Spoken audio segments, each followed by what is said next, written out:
आज हम next topic start कर रहे हैं इकनॉमिक इश्यूज ऑफ पाकिस्तान का।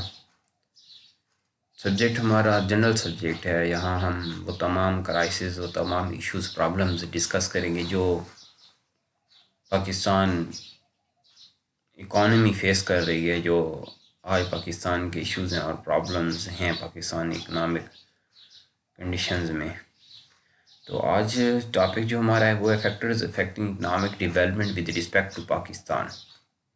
आज हम देखेंगे कि पाकिस्तान में वो कौन से फैक्टर्स हैं जो इसकी इकनॉमिक डेवलपमेंट को इफ़ेक्ट कर रहे हैं, जिनकी वजह से इकनॉमिक डेवलपमेंट वीक हो रही है, असरअंदाज हो रही हैं। कौन कौन से फैक्टर्स? तो फर्स्ट फैक्टर देख लें, एनर्जी क्राइसिस। ज़रूरी नहीं है आप यही फैक्टर लिखें, इनके अलावा जो भी फैक्टर आपको ईजी लगे, जिनको आप बेस्ट समझती हैं कि ये डिस्कस किया जा सकता है, तो ज़रूर डिस्कस करें, क्योंकि कोई एक एलिमेंट या फैक्टर तो है नहीं जो हम डिस्कस करें कि इसकी वजह से इकनॉमिक ग्रोथ, इकनॉमिक डेवलपमेंट जो है इफेक्ट हो रही है। वो एनर्जी क्राइसिस भी हैं, वो टेररिज्म भी है, फॉर एग्ज़ाम्पल वो करप्शन भी है, वो लैक ऑफ गवर्नेंस भी है, लैक ऑफ लीडरशिप भी। तो डिफरेंट प्रॉब्लम्स हैं जो आज हमारी इकनॉमिक डेवलपमेंट का प्रॉब्लम है। फिर for example as a community या एज अ नेशन हम वो एक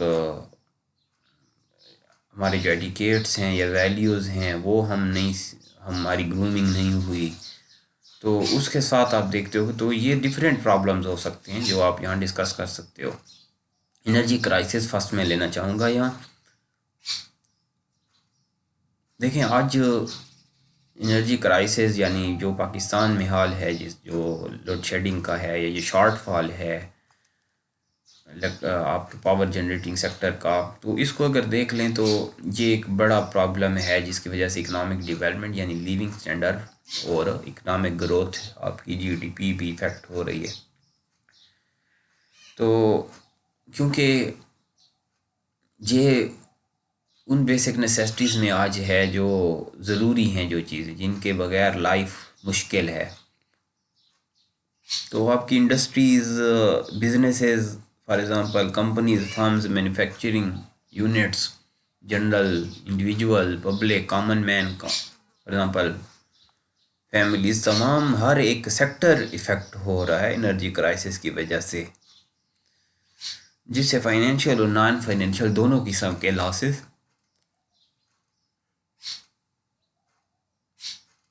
हमारी सोसाइटीज़ जो हैं वो फेस कर रही हैं। तो the constant leading power cut-off challenge has troubled the economy since the year 2000. This curse has wreaked havoc on the overall economy until the energy crisis is not resolved. The determined economic development is a far off dream. कि ये 2000 के बाद आप देखते हो कि ये in crisis में इंक्रीज़ आया पाकिस्तान में, और इन क्राइसिस, ये इकनॉमिक डेवलपमेंट अगर आप चाहते हो तो इन एनर्जी क्राइसिस पे कंट्रोल करना ज़रूरी है। जब एनर्जी क्राइसिस आपके कंट्रोल होंगे तो तमाम सेक्टर्स 24/7 आप कह सकते हो कि आपको आउटपुट दे सकते हैं। अदरवाइज़ वो आउटपुट, वो जो लेवल ऑफ प्रोडक्शन चाहिए एक सोसाइटी को, एक इकॉनमी को, वो नहीं मिल सकता। क्योंकि मैंने आपको जैसे कहा कि वो तमाम आज सेक्टर्स जो हैं वो उनके लिए ये एक फैक्टर ऑफ प्रोडक्शन की, जैसे लाइटिंग हम पढ़ते हैं तो फैक्टर ऑफ प्रोडक्शन की ये ज़रूरत है। फैक्टर ऑफ प्रोडक्शन है ये की अहमियत रखते हैं। लाइटिंग हो गया, फॉर एग्ज़ाम्पल जब पावर हो गया, तो ये ज़रूरी है गवर्नमेंट को सूटेबल प्राइसेस पे, सूटेबल कास्ट पे लोगों को ये बेसिक नेसेसिटी आज जो बन चुकी है प्रोवाइड करनी चाहिए। तो एनर्जी क्राइसिस इकनॉमिक डेवलपमेंट को ज़रूर इफ़ेक्ट कर रहा है। इसी तरह सेकंड आपके पास है टेररिज्म। बड़ा प्रॉब्लम रहा पाकिस्तान का। ठीक है, आज काफ़ी हद तक कंट्रोल में है, लेकिन यहाँ मैंने 2016 की रिपोर्ट को कॉपी किया है। 2016 की आप रिपोर्ट अगर देख लें तो क्या सिचुएशन थी। और टेररिज्म की वजह से वो हर एक इंडिविजुअल फैक्टर जो है वो इफ़ेक्ट हुआ। तो यहाँ देख लें कि it is huge struggling block for the economic generation in Pakistan. Since 2002, we are in war-torn country. The State Bank of Pakistan report 2016 says that war on terrorism has cost $118 billion according to Global Terrorism Index 2016. Out of 163 countries, Pakistan stands first worst hit. This has long been a reason for Pakistan's negative international image, which has limited the foreign investment in Pakistan. कि terrorism में पाकिस्तान, क्योंकि 2016 का जो सर्वे रहा तो Pakistan fourth state थी, fourth country, fourth number पे आ रहा था। और इसने किस तरह पाकिस्तान को इंटरनेशनली, पाकिस्तान का इमेज ख़राब हुआ। फॉर एग्ज़ाम्पल इंटरनेशनली पाकिस्तान को ये लॉस हुआ, जो इन्वेस्टमेंट पाकिस्तान की रुक गई, और आज वही प्रॉब्लम है। उसी का एक आज आप देखते हो कि असरात आज तक पाकिस्तान में मौजूद हैं। तो टेररिज्म जो है वो किसी भी कंट्री के इकनॉमिक ग्रोथ को, इकनॉमिक डेवलपमेंट को इफ़ेक्ट करता है, और इसी तरह पाकिस्तान में भी इसके असरात हमें नज़र आते हैं। तो जिस तरह यहाँ मैंने आपको आपके सामने 2016 का स्टेट बैंक ऑफ पाकिस्तान का सर्वे है कि 118 बिलियन डॉलर्स का पाकिस्तान को तकरीबन टेररिज्म की वजह से खसारा रहा।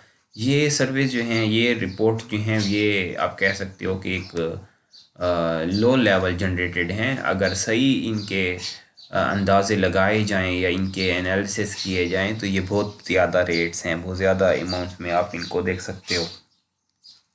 तो वो तमाम फैक्टर्स आपको इस टॉपिक में डिस्कस करने होंगे जो पाकिस्तान की इकनॉमिक डेवलपमेंट को इफ़ेक्ट कर रहे हैं। वो हमारे कोई भी सेक्टर हो सकता है जहां आप समझते हो कि यहाँ ये प्रॉब्लम है, और इस प्रॉब्लम की वजह से लोगों की लिविंग स्टैंडर्ड या हमारी प्रोडक्शन जो है, जीडीपी है, इफ़ेक्ट हो रही है।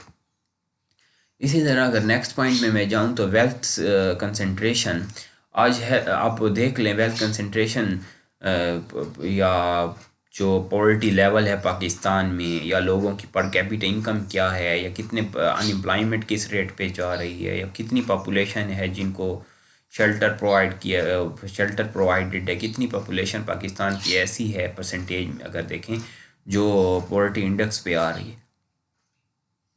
ये है वेल्थ कंसंट्रेशन, यानी किस तरह वेल्थ कंसंट्रेशन हो रही है और किस तरह लोगों में, फॉर एग्ज़ाम्पल मुल्क के जो रिसोर्सेज हैं, जो प्रोडक्शन है, जो आउटपुट है, किस तरह उसको डिस्ट्रीब्यूट किया जा रहा है और क्या इसकी पॉलिसीज़ हैं। और ज़रूर ये एक बड़ा फेलियर हमें यहाँ नज़र आता है। In Pakistan, wealth is concentrated among a few rich families. The rest of the population is dependent on them. Due to wealth concentration, around 35% people spend their lives under poverty line. अब देख लें 35% ऐसे हैं जो poverty line पे जिनकी life है। हमारे जैसे यहाँ आपके बात सामने यहाँ शो हो रही है कि जैसे मैंने आपको कहा कि डिपेंडेंट हुए ना लोग वेल्थी पर्सनस पे। वेल्थ जो डिस्ट्रीब्यूशन है उसमें कोई बैलेंस नहीं है। वेल्थ डिस्ट्रीब्यूशन जो है वो जिस तरह होनी चाहिए, जिस तरह गवर्नमेंट या स्टेट को अपनी रिस्पॉन्सिबिलिटीज़ परफॉर्म करनी चाहिए, वो यहाँ नज़र नहीं आती। इस तरह अमीर जो हैं, जो इंडस्ट्रियलिस्ट है, या फॉर एग्ज़ाम्पल जो अमीर तबका है या अपर क्लास है, वो अमीर से अमीर तर हो रहा है और गरीब जो गरीब तर हो रहा है। तो ये अगर जहाँ अप्रोच रहे तो वहाँ आपको इकनॉमिक डेवलपमेंट फिर नज़र नहीं आती। इसी तरह क्योंकि लिविंग स्टैंडर्ड ही तो लोगों का यहाँ ख़राब हो रहा है, इफेक्ट हो रहा है, तो उससे इकनॉमिक डेवलपमेंट, वही तो इकनॉमिक डेवलपमेंट है। According to a multi-dimensional poverty index 2016, 39% population of Pakistan lives in the poverty, which means that 4 out of 10 people in Pakistan live in poverty. कि पाकिस्तान में हर 10 में से 4 लोग ऐसे हैं जो poverty line, under the poverty line आप कह सकते हो, या बिलो द पॉवर्टी लाइन जो है वो ज़िंदगी गुजार रहे हैं। ठीक है ना। तो ये हमारे पास, यानी अगर आप इस रेशो को देखें तो 10 में से 4 लोग आपके सामने, और तो 100 में से आपके पास ऑलमोस्ट 40% लोग आप कह सकते हो ये 2016 का सर्वे है, और इसके बाद की सिचुएशन अगर देखें तो इससे भी ज़्यादा वास्ट है, इससे ज़्यादा ख़राब है। ये हमारे पास हो गया, हम देख रहे हैं कि कौन से फैक्टर्स ऐसे हैं जो किसी भी कंट्री की इकोनॉमिक डेवलपमेंट को इफ़ेक्ट करते हैं। तो हमने कहा कि वेल्थ कंसंट्रेशन, अगर सही वेल्थ डिस्ट्रीब्यूशन हो, अगर सही वेल्थ कंसंट्रेशन हो, अगर लोगों से सही टैक्सेस लिए जाएं, गवर्नमेंट रेवेन्यू से जनरेट करे, फिर ज़कात ली जाए, फिर उनको लोगों पे ही इन्वेस्ट किया जाए, फर्दर वहाँ करप्शन ना हो, वहाँ सही मीना एक्सचेंज यूज़ किए जाएँ, वहाँ वो तमाम लोगों का ट्रस्ट रहे गवर्नमेंट पे, तो यहाँ आप देखते हो फिर के सही डेवलपमेंट नज़र आती है। इसी तरह नेक्स्ट पॉइंट जो हमारे सामने है वो है करप्शन। ये एक बहुत बड़ा प्रॉब्लम रहा पाकिस्तान का। 70 साल जो भी पाकिस्तान की हिस्ट्री रही उसमें इस मर्ज़ ने या इस बीमारी ने पाकिस्तान का पीछा नहीं छोड़ा। तो करप्शन अगर देख लें तो since 1947 the ongoing corruption has steadily planted its rooted in current circumstances. It has become a highly political debate, as even the Prime Minister of the country has accused of it. The corruption has proven to be immense for the institutions. According to Corruption Perception Index (CPI) 2016, out of 175 countries, Pakistan stands at 116. तो आप अगर 2016 के index देखें तो पाकिस्तान जो है वो 175 ममालिक में देखा जाए तो 116वें पे 116 पे स्टैंड करता है। और करप्शन की हालत अगर देखी जाए तो जब एक कंट्री का प्राइम मिनिस्टर को ही करप्शन केसेस में फॉर एग्जांपल इन्वॉल्वमेंट पाई जाए जिसकी, और या उसकी बेसिस पे उसको हटा लिया जाए, तो आप क्या वहाँ से क्या अंदाज़ा लगा सकते हो कि फिर उसकी डेवलपमेंट, उसमें इन्वेस्टमेंट या उसमें इन्वेस्टर ट्रस्ट जो है वो क्या होगा और किस तरह वो कंट्री सर्वाइव करेगी। तो ये आपके पास हमने फैक्टर देखा, फोर्थ फैक्टर देखा कि करप्शन जो है वो भी पाकिस्तान में, करप्शन ने इकनॉमिक डेवलपमेंट को इफ़ेक्ट किया, और इससे बहुत हद तक पाकिस्तान की इकनॉमिक डेवलपमेंट, पाकिस्तान की ग्रोथ, लिविंग स्टैंडर्ड्स लोगों का, पाकिस्तान में for example economic development, Pakistan में फॉरेन इन्वेस्टमेंट, पाकिस्तान के रिज़र्व्स, ये तमाम फैक्टर्स आप कह सकते हैं कि इफ़ेक्ट हुए। क्योंकि करप्शन ये आप नहीं कह सकते कि हाईएस्ट लेवल पे पाकिस्तान में सिर्फ करप्शन हो रही है, यानी टॉप लेवल पे करप्शन हो रही है। पाकिस्तान में करप्शन वो हर एक लेवल पे हो रही है। यानी यहाँ एक रेडिबान है, एक फ्रूट शॉप वाला है, ये क्लास 4 है, वो भी करप्ट है।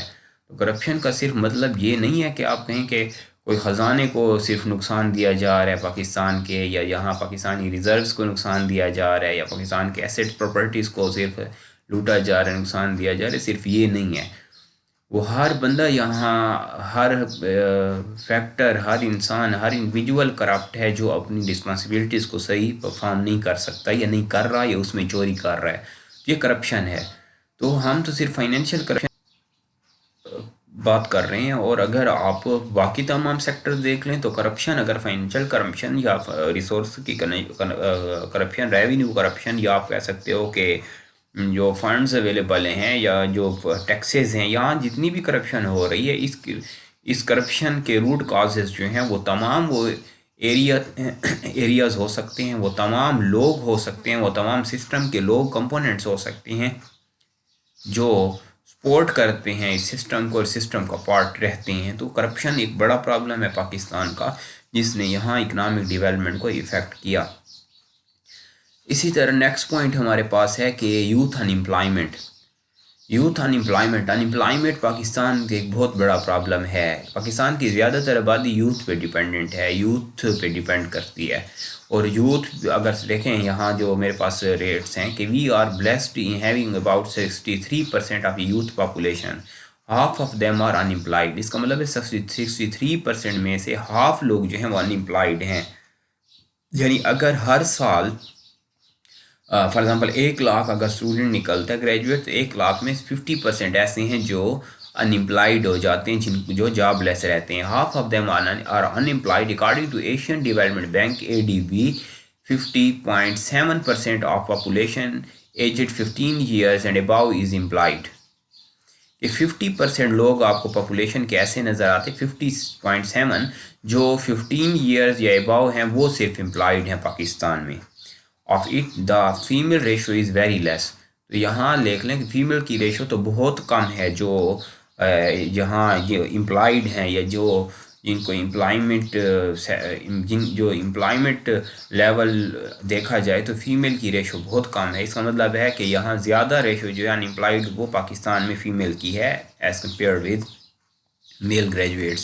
The rest are struggling for survival. On an average, Pakistan needs to create 20 million jobs annually for young people alone. Pakistan को हर साल तकरीबन एवरेज पॉइंट ऑफ व्यू में हम देखें तो 20 मिलियन जॉब्स पाकिस्तान को सालाना यूथ के लिए जनरेट करनी चाहिए, क्रिएट करनी चाहिए, जो एक बहुत बड़ा प्रॉब्लम है पाकिस्तान के लिए। तो हमने सेकंड सॉरी जो नेक्स्ट पॉइंट पे हम आए वो था यूथ अनएम्प्लॉयमेंट। तो अनएम्प्लॉयमेंट आज पाकिस्तान के लिए एक बड़ा प्रॉब्लम है। आप देख सकते हो कि अगर एक आप एम्प्लॉयमेंट इससे तो नहीं कहेंगे कि एक बंदा फॉर एग्ज़ाम्पल एक बहुत ही कम सैलरी पे एक ग्रेजुएट या एक मास्टर आप कहें या एक एजुकेटेड जॉब कर रहा है, तो आप इसे ये नहीं कहेंगे कि वो एम्प्लॉयड है। एम्प्लॉयड वो तब होगा जब उसे एक स्टैंडर्डाइज्ड या उसकी ज़रूरत के मुताबिक या उसकी स्किल्स के मुताबिक अगर सही जॉब मिले तो हम उसे एम्प्लॉयड लेवल पे लाते हैं। अदरवाइज़ वो सिर्फ बस एक एवरेज लेवल पे कहीं ना कहीं एडजस्टमेंट उसकी एडजस्टेड है। तो इसमें जो आपके पास देख लें रेशो जो है तकरीबन हाफ या 50% यूथ ऐसी है, ये जनरेशन ऐसी हर साल में जो अनएम्प्लॉयड होती है। तो हर साल में अगर 50% एम्प्लॉय होती रहे तो अगर 5 साल के सर्वे देखे जाएँ तो कितनी परसेंटेज हो सकती है अनएम्प्लॉयड परसेंटेज में नज़र आती है। और इसका लिविंग स्टैंडर्ड्स किस तरह इफेक्ट होते हैं, जब एक पर्सन अनएम्प्लॉयड होगा उसकी फैमिली पे क्या असरात पड़ेंगे, और इसी तरह जब मुख्तलिफ लोग अनएम्प्लॉयड होंगे तो उनकी फैमिलीज़ और फैमिलीज़ के लिविंग स्टैंडर्ड क्या इफ़ेक्ट हो रहे हैं और उसमें उसका। और यही तो हमने इसी को हमने इकनॉमिक डेवलपमेंट का, इकनॉमिक ग्रोथ का। इस तरह नेक्स्ट पॉइंट है कि लैक इन क्वालिटी एजुकेशन। एक बड़ा इशू है आज लैक क्वालिटी एजुकेशन का, कि जब क्वालिटी एजुकेशन पे या एजुकेशन सेक्टर पे फोकस नहीं किया गया तो आज आप देखते हो उसके असरात कहाँ कहाँ नज़र आते हैं। तो क्वालिटी एजुकेशन या स्टैंडर्डाइज्ड एजुकेशन पे फोकस ना करना, जापानीज़ को देखें, जापान को देखें, तो उन्होंने एजुकेशन की बेसिस पे एजुकेशन पे फोकस किया और आज वो कहाँ हैं, किस लेवल पे पहुंच चुके हैं, उनकी डेवलपमेंट, उनकी जीडीपी देखें। इसी तरह education is a key component for economic progress. Unfortunately our current literacy is 60%। ये है 2016 के रेट 60%। तो इसके बाद के रेट्स इससे भी नीचे गए, डिक्लाइन हुए। Least in south Asian countries. तो पाकिस्तान साउथ एशियन कंट्रीज़ में देखें तो सबसे लोएस्ट लेवल पे जा रहा है। About 25 million children in or out of school. More importantly, on grassroots level, thousands of schools are lacking very basic facilities such as sanitation, water, electricity, boundary wall, etc. यानी ये चीज़ तो हम observe करते हैं, क्योंकि अगर आप चाहे वो आप गवर्नमेंट सेक्टर एजुकेशन का पार्ट रहे हों या प्राइवेट सेक्टर स्कूलिंग का पार्ट रहे हों, तो कोई एक स्टैंडर्डाइज्ड एजुकेशनल इंफ्रास्ट्रक्चर हमें नज़र नहीं आता। कि 60% जब आपकी लिटरेसी रेट हो और तो जैसे कहा गया कि 25 मिलियन चिल्ड्रन जो हैं, बच्चे जो हैं वो स्कूल ही नहीं जा पाते। क्यों स्कूल नहीं जा पाते? क्योंकि अनएम्प्लॉयमेंट है, उनकी फैमिली सपोर्ट नहीं कर सकती, फिर लिटरेसी गवर्नमेंट की तरफ से कोई ऐसी फैसिलिटीज़ नहीं है, फिर प्रॉपर एजुकेशन नहीं दी जाती। फिर ये है कि एक नेगेटिव इमेज डेवलप हो रहा है। जब अनएम्प्लॉयमेंट बढ़ेगी, जब फॉर एग्ज़ाम्पल जॉबलेस होंगे लोग, तो ये आपके पास नेक्स्ट हमने पॉइंट देखा कि लैक ऑफ क्वालिटी एजुकेशन। अगर किसी सोसाइटी में एजुकेशन या क्वालिटी एजुकेशन पे फोकस ना किया जाए तो वहाँ आपको अनएम्प्लॉयमेंट फेस करनी पड़ जाती है। वहाँ अंडर डेवलप्ड रहती हैं ऐसी सोसाइटीज़, ऐसी कंट्रीज़, ऐसे लोग, और पाकिस्तान की यही सिचुएशन है। इसी तरह नेक्स्ट पॉइंट मेरे पास है कि पुअर हेल्थ फैसिलिटीज़। हेल्थ की प्रॉब्लम्स, हेल्थ कंडीशंस आपके सामने हैं कि एक बड़े डिस्ट्रिक्ट में एक ही हॉस्पिटल आपको नज़र आता है और वहाँ भी नहीं समझ आती कि ये यहाँ इंसानों का इलाज किया जा रहा है या जानवरों का इलाज किया, इस तरह ट्रीट किया जा रहा होता है। तो ये और क्या कितना कॉस्टली हैं और किस तरह लोगों को वहाँ फैसिलिटेट किया जाता है, कौन कौन सी फैसिलिटीज़ अवेलेबल हैं, कि कितने लोग हैं जो वहाँ सरवाइव कर जाते हैं, तो ये आपके पास आपके सामने है।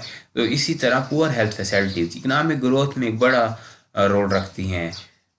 जहाँ लाइफ स्पैन जो है वो कम हो रहा है, लाइफ टेन्योर जो है आप कह सकते हो कि वो कम हो रहा है पाकिस्तान में। 5 साल तक पाकिस्तान में लिविंग स्टैंडर्ड या लाइफ टेन्योर है डिक्लाइन हुआ। Poor health facilities the public hospitals bleak pictures where we find lack of poor medicines, beds, equipments, etc. Due to absence of basic health facilities, 170 women die from pregnancy for every 1 lakh births. For every 1,000 babies born, 66 dies before their first birth. In addition, approximately 45% children in Pakistan are stunned. देखिए ये कुछ सर्वे दिया गया है, ज़रूरी नहीं है आप ये डिस्कस करें, कुछ सिंपल इस पे बात की जा सकती है कि यहाँ हालात ऐसे हैं कि जैसे यहाँ कहा कि 66% यहाँ चिल्ड्रन जो हैं वो उनकी डेथ हो जाती है पाकिस्तान के डिफरेंट हार्ट हॉस्पिटल्स में। तो ये हालात हैं यहाँ। तो अगर 60 इसका मतलब है 44% ऐसी चिल्ड्रन हैं जो सरवाइव कर जाते हैं, ऐसी मदर्स हैं जो सरवाइव कर जाती हैं। तो ये आपके सामने पुअर हेल्थ फैसिलिटीज़ की बात हो रही हैं। और डिफरेंट सेक्टर्स पे बात की जा सकती है, यहाँ ओपीडी की क्या सिचुएशन है या इमरजेंसी की क्या सिचुएशन है, या हेल्थ बेसिक एड फैसिलिटीज़ कहाँ का कैसे प्रोवाइड की जा रही है, कितने % ऐसे हेल्थ सेंटर्स हैं जो फॉर एग्जांपल कम्युनिटीज़ में हैं तो नहीं नज़र आते। तो हेल्थ फैसिलिटीज़ जो हैं वो लिविंग स्टैंडर्ड्स को ज़रूर इफ़ेक्ट करती हैं, क्योंकि लोग जब प्राइवेट सेक्टर की तरफ जाते हैं और वहाँ से रेवेन्यूज़ ना हों, वहाँ से लोगों को जॉबलेस हों, या लोगों के पास और रिज़र्व्स ना हों, सेविंग्स ना हो रही हों, और फिर जो अगर फॉर एग्ज़ाम्पल एक बड़ा पोर्शन अपनी मंथली इनकम का अगर आप प्राइवेट हेल्थ सेक्टर पे कोई लगा दे तो किस तरह फिर उसका और लिविंग सेक्टर्स जो हैं या उसके आप कह सकते हो कि एरियाज़ हैं वो किस तरह इफ़ेक्ट होंगे। तो ये पुअर हेल्थ फैसिलिटीज़ पे हम बात कर रहे हैं जो इकनॉमिक डेवलपमेंट को इफ़ेक्ट करते हैं। इसी तरह नेक्स्ट पॉइंट आपके पास है लैक ऑफ गुड गवर्नेंस, यानी पुअर हेल्थ फैसिलिटी को हमने डिस्कस किया। तो लैक ऑफ गुड गवर्नेंस अगर देख लें तो lack of good governance we lack good governance and pro poor fiscal policies के प्रो पुअर फिशियल पॉलिसीज़ आपको नज़र आती है यहाँ। जैसे आपको पता है कि जो मैनिफेस्टोज दिखाए जाते हैं या जो टीम्स बनाई जाती हैं, वो पहली बात तो ये है कि गवर्नेंस में जो एक लेवल रखा गया, एक रिक्वायरमेंट रखी गई, एजुकेशन की रखी गई, वो बहुत कम है, बहुत लीस्ट लेवल पे है। यानी जब आप चाहते हो कि आपकी डेवलपमेंट हो, स्ट्रॉन्ग पॉलिसीज़ हों और स्ट्रॉन्ग पॉलिसीज़ या लेजिस्लेशंस की जाएँ, क्योंकि यही मिनिस्टर्स ही होते हैं जो लेजिस्लेटिव बॉडीज़ हैं। तो जब लेजिस्लेशन ही सही ना हो पाए या स्किलफुल लोग ही ना हों, एजुकेटेड लोग ही गवर्नेंस में ना आए, तो कहाँ से गुड गवर्नेंस फिर नज़र आएगी। तो ये एक प्रॉब्लम है आज पाकिस्तान का, जिससे इकनॉमिक डेवलपमेंट इफ़ेक्ट हो रही है और इफ़ेक्टेड रही कि गुड गवर्नेंस पे या गवर्नेंस पे यहाँ कोई फोकस नहीं है, कोई पॉलिसी स्ट्रॉन्ग पॉलिसीज़ नहीं है, उनकी इम्प्लीमेंटेशन में एक लैक रह जाता है, उनकी इम्प्लीमेंटेशन में फ्लॉज रह जाते हैं। लोग हैं तो प्रॉपर टीम्स अवेलेबल नहीं हैं, फॉर एग्ज़ाम्पल करप्शन का सामना है डिफरेंट मैनेजरियल या आप कह सकते हो गवर्नेंस लेवल्स पे। तो ये भी एक प्रॉब्लम हो सकता है। इसके अलावा आपको जो भी प्रॉब्लम्स नज़र आए, फॉर एग्ज़ाम्पल इकनॉमिक डेवलपमेंट में जो पाकिस्तान में आज पाकिस्तान इकॉनमी जो फेस कर रही है, पाकिस्तान कम्युनिटी जो फेस कर रही है, पाकिस्तानी नेशनल जो फेस कर रहे हैं, तो ज़रूर आप डिस्कस कर सकते हैं। ये कुछ जनरल पॉइंट्स है जो हमने यहाँ डिस्कस किए, जिनमें मैं दोबारा आपके सामने रिपीट कर रहा हूँ। तो हमने फर्स्ट एनर्जी क्राइसिस कहा, फिर हमने कहा टेररिज्म इफेक्ट कर रहा है पाकिस्तान को, फिर कहा वेल्थ कंसंट्रेशन, फिर करप्शन। इसी तरह नेक्स्ट पॉइंट हमारे पास था अनएम्प्लॉयमेंट, इसी तरह lack of quality education, poor health facilities and lack of good governance. तो ये कुछ पॉइंट थे हमारे सामने। तो नेक्स्ट टॉपिक हमारा जो होगा वो होगा कि strategies to enhance economic growth.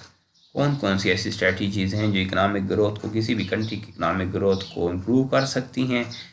तो ये तमाम वीडियोस, अगर यहाँ कोई प्रॉब्लम आ रहा है, आपको लॉगिन नहीं हो पा रहे आप लोग, तो आप यूट्यूब चैनल पे जा सकते हो। लिंक ऑलरेडी मैं पहले शेयर कर चुका हूँ। लॉकडाउन चैनल है, ये तमाम लेक्चर्स आपको वहाँ मिलेंगे। आप वहाँ भी सब्सक्राइब कर सकते हैं, लेक्चर डेली ले सकते हैं। नेक्स्ट क्लास में नेक्स्ट टॉपिक के साथ इंशाल्लाह स्टार्ट करेंगे। अपना ख्याल रखिएगा। अल्लाह हाफिज़।